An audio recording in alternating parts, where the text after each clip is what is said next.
Denise Dersin, Editor-in-Chief of Builder Magazine, and I'm here in San Francisco at the Pacific Coast Builders Conference. With me is Jeff Shore, President of Shore Consulting, a leader in new home sales training.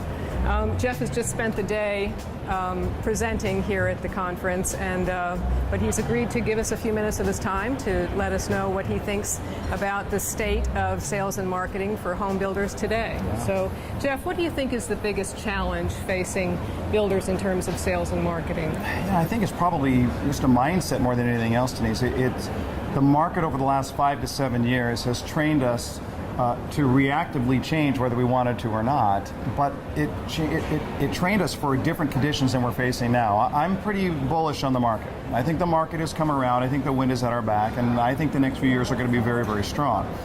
But the business practices we put in place on the sales and marketing function were designed for a market where it was very, very difficult to make a sale. It's not as difficult as it used to be, and we need to change some of the thinking that goes on in the business practices and the attitude of salespeople and of the culture of the organizations. Can you give us some examples of some of those outdated business practices? Well, I mean, for one thing, we're seeing right now is a perfect example would be the idea of raising prices and simultaneously negotiating deals. So we're saying to customers, we've raised our price, but make me an offer. And I think that practice is going to have to stop at some point. There's a lack of credibility to a buyer who's going to come through to hear you say from the sales presentation, we've raised our price, only to find that you're taking an offer, which means the price increase really didn't stick. And I think price increases are very healthy for that customer to give them some sense that the market is headed in the right direction. So that would be one.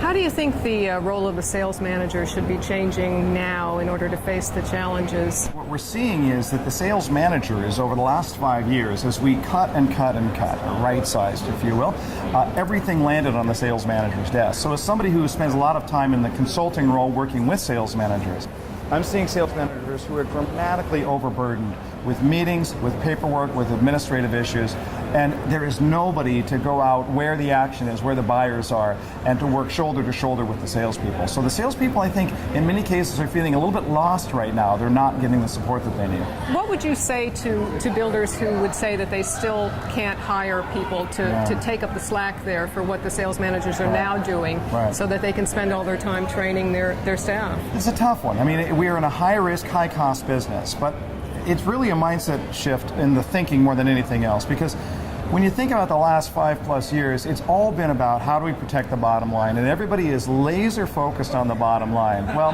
my thinking is if you want to protect the bottom line, the most serious impact is to increase the top line. If you increase the top line, everything changes. So right now we're micromanaging, a nickel a square foot here, and how do I save $500 over there? But we ought to be thinking about how we add 4 figures or 5 figures to the top line. And to me, the support to the sales manager that allows them to get those incremental sales that they weren't going to get makes it pay for itself, whatever you have to do to build that support. Build your support team to add to the top line. The bottom line will take care of itself. That's great advice. Thank you so much for taking the time to speak with us. Thanks for having me. Thank you.